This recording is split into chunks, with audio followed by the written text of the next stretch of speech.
बच्चों, जैसा कि हमने पहले बताया था कि ड्राइंग्स दो तरह से हो सकती हैं। ड्राइंग्स को कहते हैं आहरण। एक था इर्रेगुलर, एक था रेगुलर। रेगुलर का मतलब होता है, इर्रेगुलर का मतलब होता है समय और राशि निश्चित ना होना।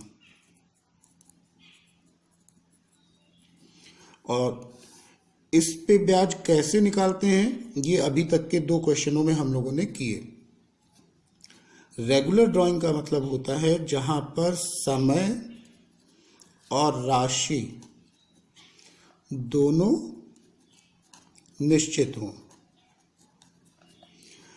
अब हम लोग देखेंगे कि इस परिस्थिति में क्या होता है। मान लो कि 31 दिसंबर को समाप्त होने वाले वर्ष के लिए ए ने 5,000 रुपये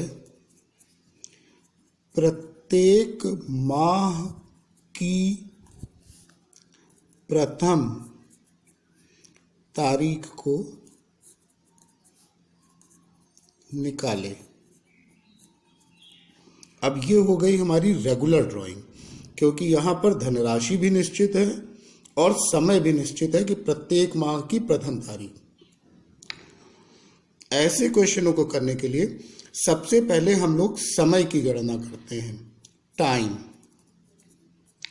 फार्मूला होता है इसका, टाइम बराबर time left after first drawing plus time left after last drawing.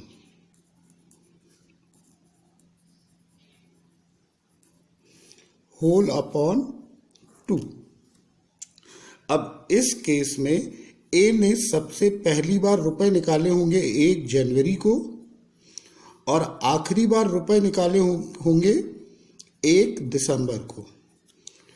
1 जनवरी को रुपए निकालने के बाद पूरे वर्ष में समय बचा 12 माह और 1 दिसंबर को निकालने के बाद बचा 1 मंथ। तो टाइम बराबर हमारा हो गया 12 + 1/2, मतलब 13/2, मतलब 6.5 मंथ। अब इंटरेस्ट कैसे निकालेंगे? इंटरेस्ट बराबर हो जाएगा टोटल ड्राइंग्स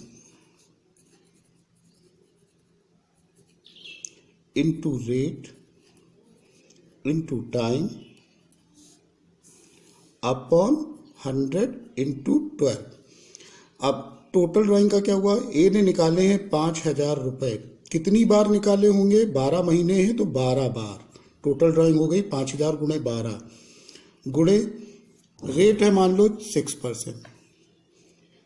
6 इंटू टाइम हम लोगों ने अभी निकाला 6.5 अपॉन 100 इंटू 12। इसका दशमलव हटाएंगे, नीचे एक 0 बढ़ा लेंगे, 3 0 कट गए, 12 कट गया और इसका गुणा कर लेंगे। इसका गुणा आएगा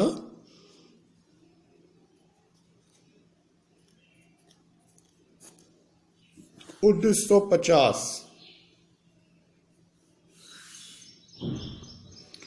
उम्मीद करते हैं कि ये तरीका समझ में आ गया होगा। इसको समझो, इसके बाद अभी क्वेश्चन दे रहे हैं उसे लगाओ।